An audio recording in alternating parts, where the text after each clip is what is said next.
하나님의 말씀 같이 나누겠습니다. 출애굽기 12장 말씀 차례입니다. 출애굽기 12장 말씀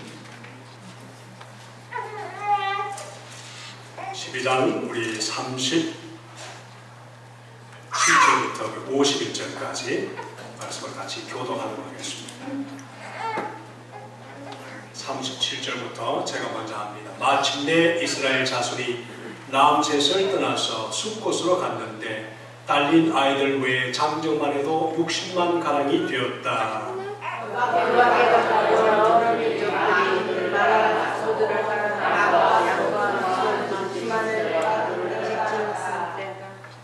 좀 어수선합니다. 그죠? 자, 다시 한번 입을 맞추십시다. 39절 제가 읽습니다. 그들은 이집트에서 가지고 나온 불지 않은 빵 반죽으로 누룩을 넣지 않은 빵을 구워야 하였다. 그들은 이집트에서 급히 쫓겨나왔으므로 먹을거리를 장만할 겨를이 없었다.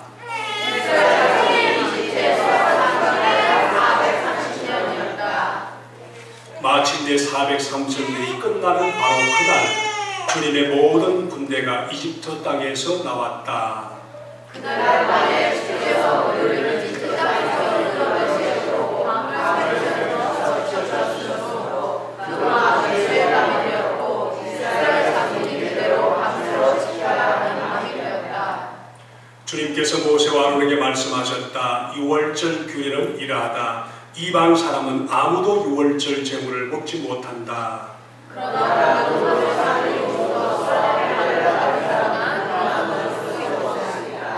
임시로 거주하는 타인이나 타국인이나 고용된 타국인 품꾼은 그것을 먹을 수 없다.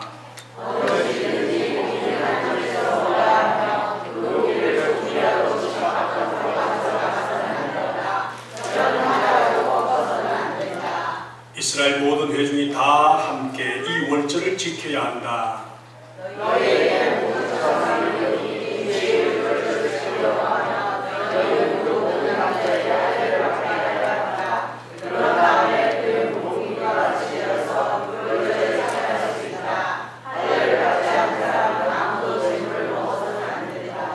본국에게나 너희에게 몸붙여 사는 타국에게나 이 법은 동일하다.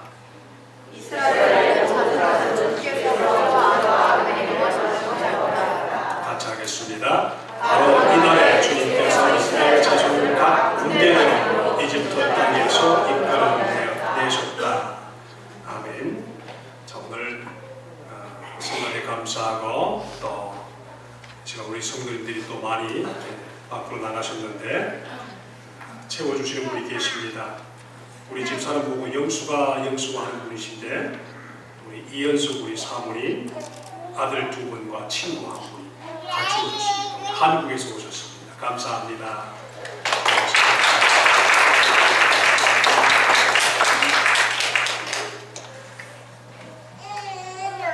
우리 한 분이 또 가정에 계시군요. 우리 김종석 우리 부인과 따님이 같이 오셨군요. 한국에서 오신 것 같은데 맞습니까? 네. 오셔서 감사합니다. 축하합니다.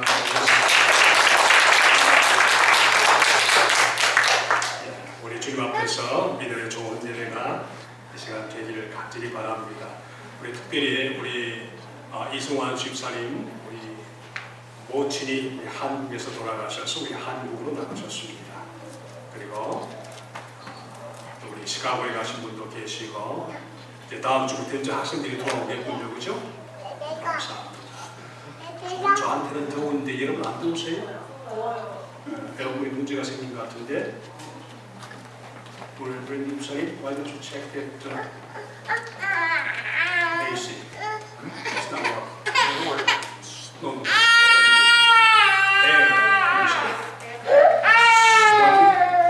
조금만 좀 낮춰주시면 좋겠습니다.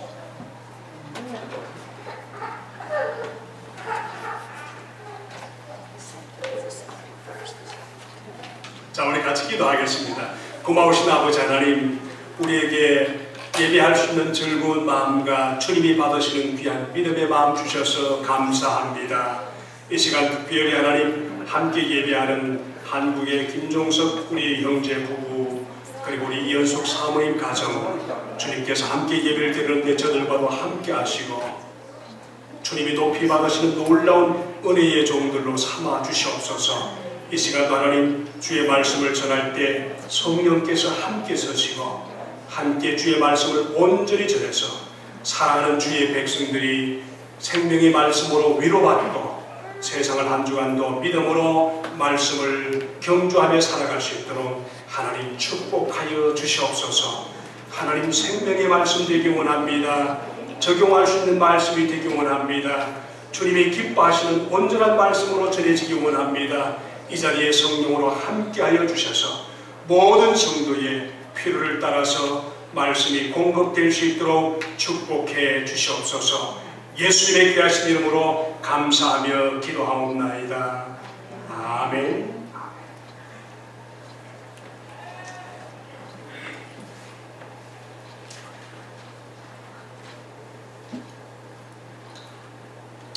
아마 여러분들이 부모님들과 같이 한번 우리 가족들이 모이면 얼마나 되는가 한번 카운트해 보시기 바랍니다. 아마 제 생각에는 우리 가정을 가만히 생각해 보니까 가족들이 모이면 아마 최소한도 100명 이상은 될 것 같아요. 손자들, 손녀들까지 또 사촌들까지 다 모이면 아마 한 150명 정도 우리 부모님들 대해서 말입니다. 그런데 이스라엘 백성들이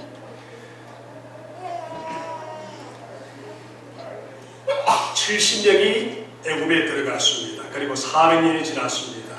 그 후손이 얼마나 되었다고 그랬습니까? 최하 잡아도 200만 정도. 여러분 70명 정도가 400년 동안 아무리 애들을 많이 놓아도 계산상으로는 불가능합니다.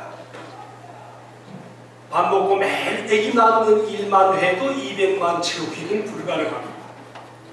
근데 오늘 말씀을 보니까 출애굽기 1장 12절 말씀 보니까 하나님 말씀처럼 학대를 받을수록 이스라엘 백성들은 번성했다. 하나님의 은혜 때문에 가능했습니다. 이것이 오늘 출애굽기 12장의 말씀을 보면서 200만 이상 되는 이스라엘 백성들이 출애굽을 하는데 나온 숫자를 우리에게 공급하고 있습니다. 여러분 마침내 애굽을 떠나는 그날 유대인들은 운명이 바뀌었습니다. 이 세상에 한 나라가 생겼습니다. 세계의 운명도 이때부터 바뀌기 시작했습니다. 역사가 새로운 재편이 시작된 겁니다. 여러분 이스라엘을 쉽게 무시하면 안 됩니다. 하나님이 세운 나라인데 이 하나님이 세운 나라가 이 세상의 모든 역사를 뒤바꾸고 재편하고 새롭게 만들어갔습니다. 여러분 한국이 지금 45도까지 육박하고 있다고 합니다. 제일 높은 데가 포항이라고 그러던가요? 40.5도를 넘어갔고 해운대 앞바다 모래밭은 45도로 합니다. 근데 그곳에 모인 사람들 해운대 식구들이 60만 그리고 해운대에 있으면서 바닷가에 모인 분들하고 다 치면은 우리 뉴스에서 보니까 200만 정도가 모였다 그렇게 말하는데 제가 그 숫자를 보니까 빽빽합니다. 얼마나 많이 모였는지요. 40도면 어느 정도 되는 줄 아세요? 우리는 걸어 다닐 수가 없습니다. 굉장합니다. 페르나이스도 한 120도 정도 된다고 생각해 보세요. 거기에 습기들이 꽉 채워서 그거 보세요. 제가 지난해 한국에 3개월 동안에 저는 죽는 줄 알았습니다. 근데 그때보다 올해가 더 훨씬 덥다고 하니까 어느 정도 더운가. 한국 가서 제가 괜히 한국 나왔다. 다른 데 갈 걸. 너무 힘들다. 이건 사람 사는 곳이 아니다. 그랬는데요. 올해는 그보다 훨씬 더 덥고 오래 간다고 합니다. 미국은 더워도 살만하지 않습니까? 집에만 들어가면 되니까. 교회만 오면 되니까. 근데 한국은 에어컨 있는 곳이 많지가 않아요. 집에도 에어컨도 참 틀지 않고요. 많이 틀어도 집이 문제가 생기니까요. 심각하고요. 올라간다고 전부 다 낮추라고 그러고요. 세상에 이게 근데 애국은 보통 때가 40도. 그 땅을 출발합니다.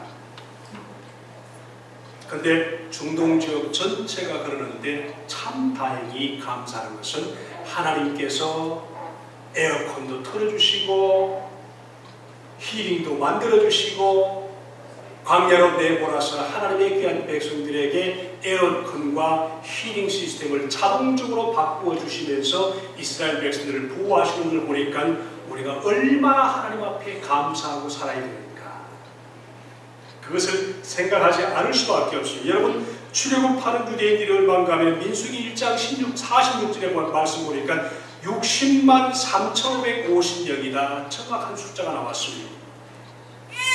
여자들과 아이들까지 합치면 가장 작게가 200만 정도 되는데 이것을 어떤 사람은 500만까지 보기도 합니다. 얼마나 많은 숫자입니까? 문제는 인디아나폴리스가 모두 다 모아도 200만이 되지 않습니다. 한 150만 정도 되니까 130만이라고 말씀하는데 이런저런 위성도시까지 다 합치면 200만 정도 되니까 얼마나 많은 숫자들이 출애굽했는가 알 수가 있습니다. 그런데 거기에 38절의 말씀 보니까 이런 말씀합니다. 그 밖에도 다른 여러 민족들이 많이 그를 따라 나섰고 양과 소동 많은 집짐승들도 때를 따라서 그들을 떠났다. 그렇게 말합니다. 상상을 초월합니다. 자, 37절의 말씀 볼까요? 본문이 어떻게 시작하는가 하면 마침내 이스라엘 자손이 람셋을 떠나서 숲곳으로 갔는데 그러셨습니다. 자, 그들은 애굽 땅의 마지막 변경 도시인 람셋을 출발해서 숲곳까지 왔다. 그 말씀을 합니다. 여러분, 이들이 애굽 땅을 떠나는 것이 자기들의 계획이었습니까? 지들이 마음대로 한 겁니까? 그들이 의논했습니까? 떠나겠다고 선구로 가부를 결정했습니까? 전혀 그렇지 않습니다. 물론 모세가 설득해서 중요한 역할을 하긴 했지만은 모세도 전혀 계획한 것이 아닙니다. 누가 하셨습니까? 최고의 계획은 누가 한 겁니까? 하나님이 계획하셨습니다. 하나님이 간섭하셨습니다. 하나님 자신의 사역이 있었습니다. 전적으로 하나님이 도우신 것입니다. 그랬으니까 가능했던 것입니다. 여러분, 우리는 지금 엑스더스의 첫날 밤을 지금 보고 있습니다. 이 본문을 통해서 출애굽을 주도하시는 하나님의 모습을 보여서 하나님이 어떤 분이신가, 우리는 그 하나님을 어떻게 의지해야 되는가, 한 나라를 바꾸시면서 전 세계 역사를 개편하시는 그 하나님은 어떤 분이신가 하는 것을 말씀을 통해서 말씀을 배우기를 원합니다. 여러분, 이 출애굽 사건은 구약 성경 전체에서 가장 최대의 사건입니다. 신약 성경의 최대의 사건은 무슨 사건일까요? 예수 그리스도가 십자가를 지신 사건을 신약 성경의 최대의 사건이라면 구약 성경의 최대의 사건은 출애굽 사건입니다. 이것은 전 세계 역사가든 세큘러 역사가든 아니면 기독교 역사가든 말할 것 없이 인류 역사에서 가장 큰 사건은 출애굽 사건이다. 공통적으로 얘기를 합니다. 신약 성경에 우리들 믿는 사람들이 가장 크게 보는 사건은 십자가 사건입니다. 우리는 십자가 사건으로 말미암아서 이 세상에서 떠나서 그리스도에게 속한 하나님의 백성이 되었습니다. 이것은 부인할 수가 없습니다. 이것은 소위 말하면 그리스도인들의 영적인 출애굽이다. 그렇게 말합니다. 구약에서 우리 성경에 나타난 출애굽을 주도하신 하나님의 생각을 보면서 내 개인의 삶 속에 임하셔서 나를 영적으로 출애굽하시는 이 놀라운 하나님을 의지만 할 수 있다. 참으로 그 하나님을 믿을 수만 있다면 우리 삶의, 우리 인생의 모든 생각은 충분히 바뀌어진다고 저는 믿습니다. 그 하나님을 믿을 수 있기를 주님의 이름으로 축복합니다. 아멘. 우리가 접하는 이 성경은 그냥 접하고 역사를 파악하는 그런 정도의 성경으로 보시면 절대로 안 됩니다. 여러분, 출애굽을 주도하시는 하나님은 어떤 하나님이십니까요? 한번 따라하십시오. 약속을 지키시는 신실하신 하나님. 하나님의 약속을 지키시는 신실한 하나님이십니다. 왜 이런 말씀을 하는가 하면은 우리가 주로 하나님을 부를 때 신실한 하나님이라 그래 부르지만 그 이유는 약속하시고 약속하신 것을 지키시기 때문에 신실하신 하나님입니다. 그렇게 말합니다. 40절과 41절을 보세요. 그게 말씀 보니까 이스라엘 자손이 애굽에서 산 기간은 430년 되었다. 마침내 430년이 끝나는 바로 그날 주님의 모든 군대가 이집트에서 출발했다. 이 말씀에 보니까 430년이 끝나는 바로 그날, 여기에서 강조한 것은 430년이 끝나는 바로 그날 그랬었습니다. 그날에 어떤 일이 있었습니까? 여호와의 군대가 이집트 땅에서 나왔다 그랬었습니다. 노예 생활이 끝났다 그랬었습니다. 그날은 하나님이 계획하신 날이다 그렇게 하셨습니다. 그날은 우연히 역사 속에 그냥 발생한 날이 아닙니다. 그래서 날짜를 분명히 기억해 줬습니다. 어떻게 알 수 있습니까? 출애굽 바로 전의 책은 무슨 책입니까? 창세기입니다. 창세기 우리 15장 말씀을 가보십시다. 말씀을 보면서 같이 읽어보십시다. 15장 13절에서 16절 말씀을 같이 읽습니다. 이 말씀은 믿음의 조상 아브라함에게 주셨던 일종의 예언적인 말씀입니다. 같이 한번 읽어보십시다.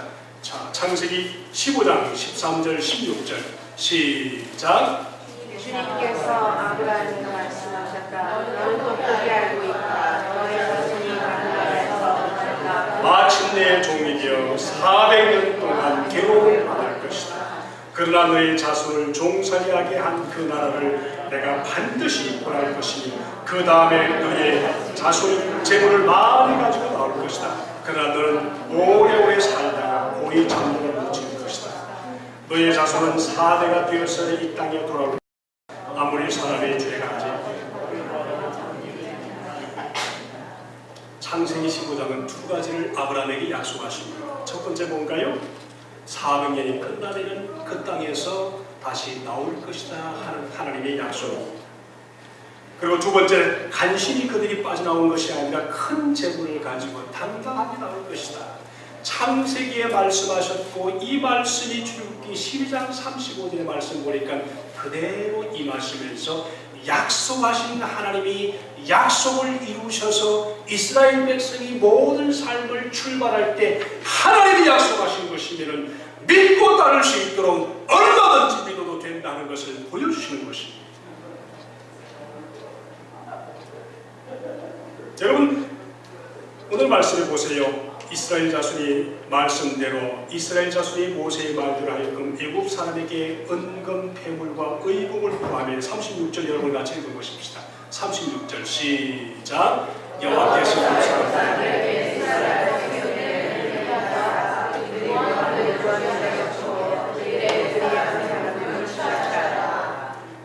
창세기 15장의 말씀이 출애굽기 12장의 말씀이 그대로 임하시면서 뭐라고 약속하십니까? 애굽 사람들이 얼마나 혼이 났으면 이스라엘 백성들이 떠나간다고 하니까 가진 거 다 가져가 다 내어줬습니다. 급히 떠나기는 했지만 가진 거 다 가지고서 출발했다. 하나님의 약속이 빈틈없이 그대로 이루어진 것입니다.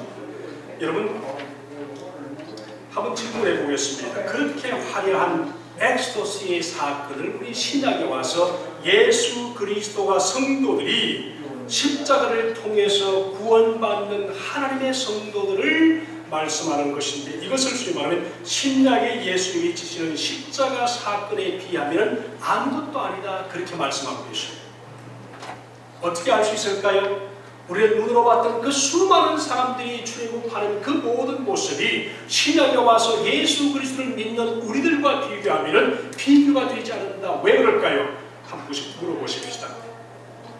출애굽 사건이 큰 사건입니까? 십자가 사건이 큰 사건입니까? 말로만 보이지 않았는데요. 좀 더 물어보십시다. 출애굽을 통해서 구원받은 사람이 많은가요? 십자가 사건을 통해서 믿음으로 구원받은 사람이 많은가요? 얼마나 더 많은가요? 카운트리스 불가능합니다. 그러니까 출애굽의 그 엄청난 역사적인 사건도 십자가 사건을 통해서 구원받은 하나님의 백성들에 비해서는 아무것도 아니다, 그런 것을 지금 보여주고 계시는 겁니다. 자, 우리가 출애굽기를 계속 보면서 우리에게 보여줬던 것이 뭡니까? 이 출애굽의 사건은 신약 사건을 그대로 옮겨온 것 같으니, 그리고 출애굽의 이 놀라운 그림자는 신약에 와서 실제로 실제화되는 그런 모습을 봤습니다. 심지어 요한계시록까지 하나님의 말씀이 그대로 보이는 것을 우리가 보았습니다.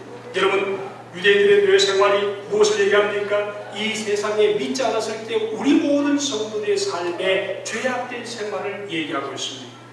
가서 믿지 않은 사람들이 가서 지옥 가서 겪을 그 모습을 출애굽하기 전에 이스라엘 백성들이 애굽에서 겪었던 그 아픈 모든 모습들을 우리에게 보여주는 것입니다.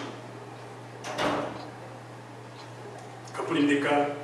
우리가 예수 믿고 주님 앞에 새로운 출발을 해봤더니 신앙생활은 겨우 지옥 갈 것만 위한 것이 아니고 주님께서 세상으로 당당하게 살아갈 수 있도록 하나님 성령으로 함께 해주셔서 성령의 인도하심을 받으면서 살아갈 수 있도록 우리 주님께서는 우리와 성령으로 함께 하신다는 놀라운 약속 때문에 지금도 우리와 함께 하시는 것을 믿습니다. 아멘, 아멘. 이것을 믿으시길 바랍니다.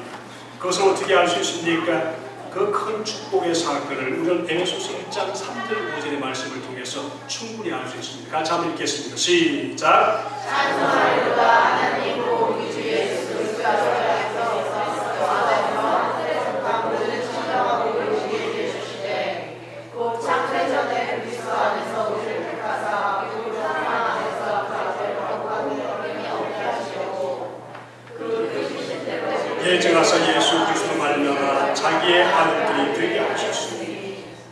그렇습니다. 보니까 우리가 하나님의 자녀가 된 사건은 두 가지 차원에서 주님께서 강조하고 계십니다. 첫 번째가 뭡니까? 하나님이 예정하셨다. 하나님이 계획하셔서 하나님의 자녀가 될 수 있도록 은혜 베푸셨다. 언제까지 구원을 계획하셨습니까? 언제부터요? 창세전. 둘째로 무엇을 주십니까? 하늘에 속한 모든 신령한 복을 우리에게 주셨다. 그 중에 가장 큰 복이 뭡니까? 엑스더스의 복입니다. 하나님을 믿고 구원받아서 하나님의 자녀로서 지옥 가지 않고 천국 갈 수 있는 하늘나라 시민이 될 수 있는 놀라운 은혜 주신 것이 가장 큰 복 중에 복이라는 것을 믿습니다. 그 복에 확신이 없으면 삶의 확신도 없다는 것입니다. 두 번째로 한번 보십시다. 출애굽을 주도하신 여호와 하나님이 어떤 하나님이신가? 두 번째는 은혜 베푸시는 하나님이시다. 따라하십시다. 은혜 베푸시는 하나님이시다. 그렇습니다. 자, 이스라엘 백성들이 애굽을 떠날 때 있었던 사건이 뭔가 하면 바로 바로의 무엇과 맞물려 있는가 하면 바로의 항복과 맞물려 있습니다. 바로가 항복했습니다. 무엇을 보고 항복했습니까? 장자의 심판을 보고 항복했습니다. 우리 한국 사람이 장자들을 얼마나 귀중히 여깁니까? 그렇죠? 장자들 하면 사죽을 못 써. 요즘 같으면 더더욱이나 장자하면 어떡합니까? 첫 번째 순수가 아닙니까? 그렇죠? 부모님이 여섯 번째 순수, 자녀가 첫 번째 순수, 와이프는 순수도.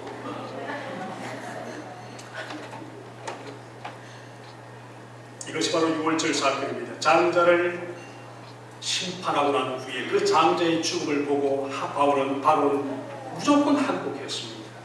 근데 문제는 애굽의 장자가 죽을 때 이스라엘 장자들은 버젓이 살아나서 하나님이 보호하셨다는 완벽한 보호의 사인을 보여주셨습니다.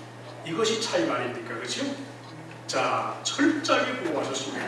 이 사건을 우리는 소위 말하면 장자의 죽음 사건, 이것을 한마디로 말하면 6월절 사건이라 그렇게 말합니다. 다른 것이 아닙니다. 장자의 사건은 6월절 사건이고 6월절 사건은 장자의 사건입니다. 우리 43절 42절 말씀 볼까요? 같이 읽겠습니다. 시작. 그날 밤에 주님께서 그를 애굽 땅에서 끌어내시고 주일의 밤 이스라엘 자손이 대리에 밤새워 지키는 밤입니다. 주님께서 모세와 아론에게 말씀하셨다. 6월절 규례는 이나 이방 사람은 아무도 6월절 제물을 먹지 못한다. 그랬습니다. 자, 말씀을 보십시다. 이스라엘 백성들이 죄가 없어서 구원받았습니까? 하나님의 말씀을 신뢰하고 어린 양의 피를 바른 그들만이 죽음의 모든 것들을 회복할 수가 있었고 피할 수가 있었습니다. 그러니까 유월절의 핵심이 뭡니까? 어린 양입니다. 그들을 대신해서 죽었던 희생된 것이 누굽니까? 어린 양이었습니다. 신약의 어린 양은 누굽니까? 요한복음 1장 29절의 말씀 보니까 보라 세상 죄를 지고 가는 하나님의 어린 양. 예수 그리스도가 그 수많은 이스라엘 백성들을 주고 갔던 하나님의 어린 양이었습니다. 이것을 소위 말하면 신약에 와서 하나님의 어린 양 예수 그리스도를 통해서 이유 없이 조건 없이 주님 앞에 오는 모든 사람에게 주님의 이름으로 구원받는다고 해서 이것을 소위 말하면 은혜라 그렇게 말합니다. 이 은혜를 잘 감당할 수 있기를 주님 이름으로 축복합니다. 에베소 2장 8절 말씀 볼까요? 너희가 그 은혜를 인하여 믿음으로 말미암아 구원을 얻었나니 이것이 너희에게서 난 것이 아니요 뭐라고 했습니까? 하나님의 선물이라. 죄가 없어서 구원받은 것이 아니고 죄가 없어서 하나님의 자녀가 된 것이 아니고 죄가 없어서 주님 앞에서 성별된 것이 아니고 하나님의 은혜로 이유 없이 먼저 하나님이 창세전에 우리를 기억하셔서 우리를 아시고 창세전에 계획하셨다. 요 창세전에 하나님이 우리를 구별하셔서 하나님 믿게 하셔서 하나님의 자녀로 백성으로 살아갈 수 있다 하는 말씀만 깊이 생각하고 깊이 깨달았으면 요것 하나만 가지고도 평생 은혜롭게 살 수 있다고 믿습니다. 몇 명 중에 구원받았습니까? 수백 명 중에 내 한 사람이 구원받았습니다. 아멘 아멘. 수천 명 중에 나는 한 사람의 하나님의 백성으로 거듭났습니다. 어떻게 해요? 창세전에 하나님이 계획하셔서 이유 없이 주님의 백성으로 거듭나게 되신 것은 하나님의 어린 양입니다. 이것을 믿으시기를 주님의 이름으로 축복합니다. 그래서 유월절을 뭐라고 했습니까? 대대로 지키라 그러면서 뭘 말씀하십니까? 은혜를 기억하라 그 말씀을 하십니다. 하나님의 은혜.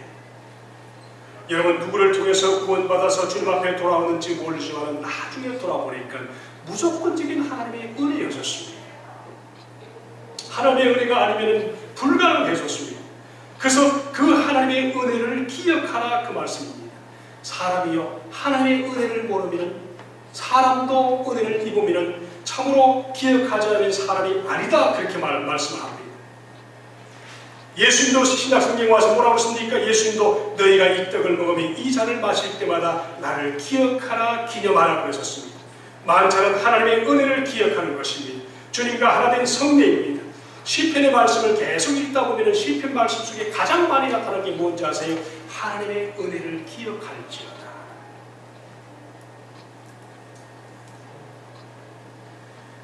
구약 성경에서 유월절을 통해서 잊지 말고 신약에서는 죄의 만찬을 통해서 그리스도의 죽음의 십자가를 통해서 우리가 구원받았음을 죄 씻음 받았음을 하나님의 자녀 되었음을 이것을 잊지 않고 은혜를 잊지 않고 기억하라. 이것이 유월절 사건입니다. 그런데 이방인들이 말씀해 보니까 들어갈 수 있습니까? 유월절은 유대인들만이 위한 것인데 이방인들이 들어갈 수 있습니까? 없다고 그랬습니다. 특별히 돈으로 산 사람은 절대로 안 된다고 그랬었습니다. 왜 그렇습니까? 돈으로 산 사람은 돈만 보기 때문에 돈만 있으면 되기 때문에 돈으로 산 민족은 안 된다 그랬었습니다. 말씀을 볼까요? 믿지 않은 사람, 돈으로 산 사람은 절대로 안 된다. 돈 보고 일하는 사람은 돈만 생각하기 때문에 안 된다 그랬었습니다. 여러분 종업원들이 처음에 직장 주면은 얼마나 그 주인에게 감사합니까? 그렇죠? 조금 더 있다가 보면은 감사가 아니라 돈만 보입니다. 근데 그 종업원이 진짜 그 주인과 함께 하나가 마음이어서 하나로 되려면 어떡합니까? 이 사업이 내 사업이다 하는 마음으로 일하는 그런 모습을 보면은 그때부터 주인에게 인정받고 사랑받기 시작합니다. 이것이 다른 것입니다. 우리가 주님 앞에 구원받았습니다. 우리 주님의 놀라운 은혜를 통해서 구원받았습니다. 처음에는 예수 그리스도를 믿고 하나님의 자녀가 된 것을 믿고 발견하고 확인하고 난 후에는 그렇게 기쁜데 어느 순간에 그 첫사랑을 잃어버립니다. 그러나 우리 어떡합니까? 하나님이 복 주지 않으시면 늘 하나님 앞에 불평합니다. 이것이 우리 인생의 모습 아닙니까? 여러분, 오늘 말씀 보니까 은혜를 아는 자들, 주인의 도움을 받은 사람, 이런 사람들을 주님 부르셨습니다. 돈으로 산 사람은 안 된다 그러셨습니다. 출애굽기 13장 1절과 2절의 말씀 보십시다. 그 말씀 보니까 뭐라고 했습니까? 같이 읽겠습니다. 시작. 여호와께서 모세에게 명령하시되 이스라엘 자손 중에 사람이나 짐승이나 물은 처음 난 것을 다 그렇게 구별하여 내게로 돌릴지어다. 하나님이 참 어떨 때는 보면은 믿음 갖지 않은 사람들 말씀을 생각해보면, 말을 생각해보면 참 맞는 말입니다. 하나님이 너무 불공평하시다. 왜 세상 사람들은 그렇게 죽이면서 왜 이스라엘 백성들은 다 살렸는가?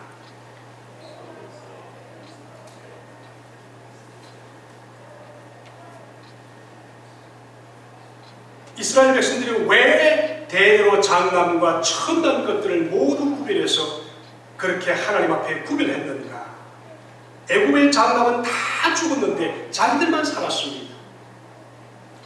그러니까 이것을 분명히 깨닫는 하나님의 사람들이라면 감사할 수밖에 없습니다. 다 죽였는데 자기들은 살아났습니다. 마음이 굉장히 넓은 사람은 어떡합니까? 하나님이 자기가 구원받았는데도 불구하고 무엇 때문에 불평합니까? 구원받지 못한 애국 사람들의 죽음 때문에 자신이 불평합니다. 그런데요, 고린도전서 6장 20절의 말씀 보십시다. 같이 한번 읽어보십시다. 시작. 값으로 산 것이 되었으니 그런즉 너희 몸으로 하나님께 영광을 돌리라. 그렇습니다. 우리 예수 그리스도를 믿는 하나님의 귀한 백성들은 무엇 때문에 주님 앞에 구원받았습니까? 값비싼 예수 그리스도의 십자가 피를 통해서 주님 앞에 구원받았다. 그 말씀을 하시는 겁니다. 다른 생각하지 마세요. 우리 주님 앞에서 놀라운 믿음의 사람들로 주님 앞에 서는 것은 참으로 하나님의 놀라운 은혜이지 다른 것이 없습니다. 다른 사람 볼 것 없습니다. 애굽의 장자들을 볼 것 없습니다. 내가 구원받은 그 하나만 가지고 감사할 때 나머지 것이 해석이 되는 것입니다. 말씀을 오늘 길게 준비했는데 끝내도록 하겠습니다. 오늘 말씀을 통해서 우리가 알 것은 뭔가 하면 하나님의 놀라운 계획과 하나님의 놀라운 은혜가 우리 삶 속에 우리 인생에 주님 앞에 돌아와서 하나님께서 내 인생 속에 하나님의 계획과 하나님의 신실하심과 하나님의 은혜가 내 속에 있다는 놀라운 사실을 꼭 기억하시면서 주님의 은혜로 하나님의 놀라운 사랑으로 한 주간을 새롭게 출발할 수 있기를 주님의 이름으로 축복합니다. 기도하겠습니다.